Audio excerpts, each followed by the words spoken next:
Hey, the market is changing dramatically, really, really fast. And I want to give you an update as we enter close out of October into the final stretch of the year.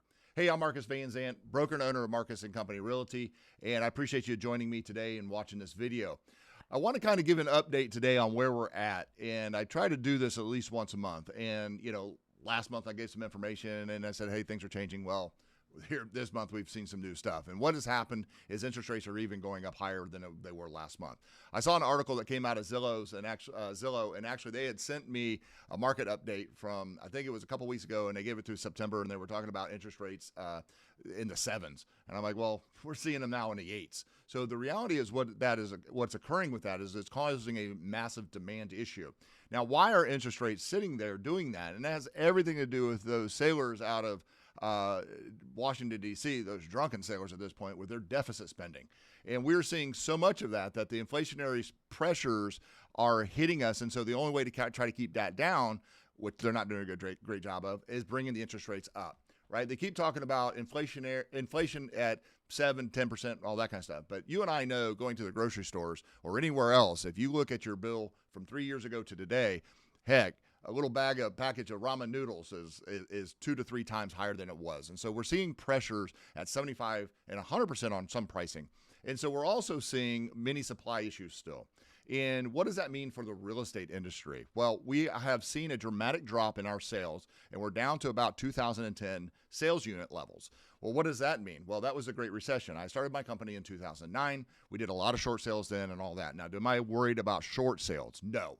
But we are seeing a dramatic decline in the number of sales we're seeing, okay? And that we're probably looking at for the next 12 months is to see some sort of decline in that market.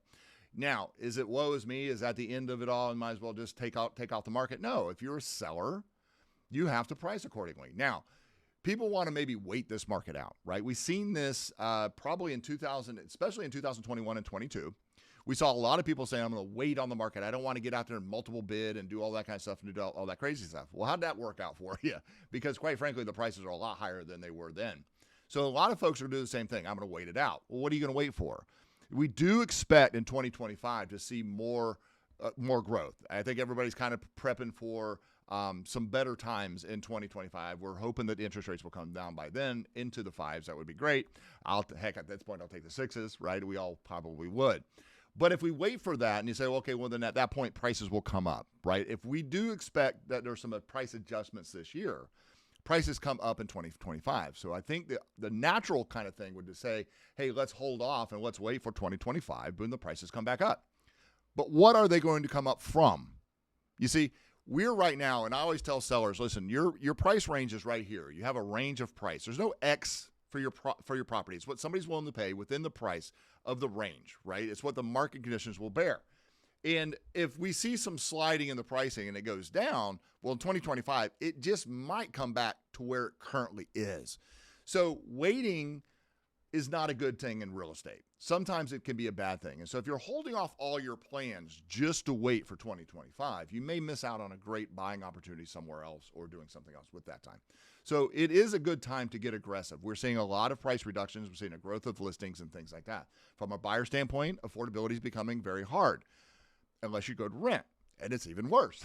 So you might as well take the leap out and go ahead and get in and go ahead and buy a property, get in a home, and then when we do suspect when the interest rates do come down to some sort of levels, then you can always refinance and get into that. But right now, you can make some great deals because sales are so down that we've got a lot of people doing that. Now, here's the good news, okay? How do you overcome all of this? I actually had a meeting with one of my agents this morning. You overcome this by actually hiring great agents, okay? You've got to do your diligence, making sure that somebody has a great marketing plan for you because you can't come in and overprice right now. If you overprice your listing right now, you are going to see a reduction in about 6 months, right? So if you wait it out, the price could drop. You could end up with less. You need to get aggressive now. Homes do sell now, right? And buyers are buying now, just not as many. So you have to have the best value. So take a look at what's going on around you. Look at what the economy is doing. We're seeing a lot of different things that are adjusting for that, including layoffs. Recently, Geico, who's located out of Lakeland, just laid off 6% of its workforce. That's 22 people, including in Lakeland. I think it was about 2,000 people nationally. You're going to see more and more of that sort of thing. I've heard some other companies doing the same thing. You're seeing some of the local national builders either doing a lease option or renting their properties, which is unheard of. So they're prepping for a little bit of a hectic 2024. So you're seeing a lot of this coming up, but there is good news on the horizon. There's still always opportunity. When others are struggling, that means there's great buying opportunities. That's a great time to do that. When others are struggling, that means that people with the most equity can sell and still capitalize on all the equity they have and upgrade, downgrade, do everything they're wanting to do. We're seeing a ton of downgrades, people going from high-end properties down to something cheaper, lower, setting themselves up great for retirement because of how much equity you have.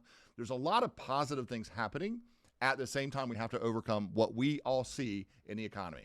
So I hope this was helpful. I know it was a little bit long, but I don't know how to explain all this very shortly, and I hope you stuck with me. Continue to follow along with us. I hope you check us out on YouTube. We're building out a pretty massive YouTube channel. Right now, it doesn't look so hot, but it will, I promise you. And we're doing a lot of great work. My marketing director, Kitty, is doing a great job for me on that. So I appreciate your time here, and if you have any questions, looking to get your house on the market, whatever, please give one of my agents a call, but contact me directly. I'm more than happy to talk to anybody possible. So thank you for your time. I'll see you next month.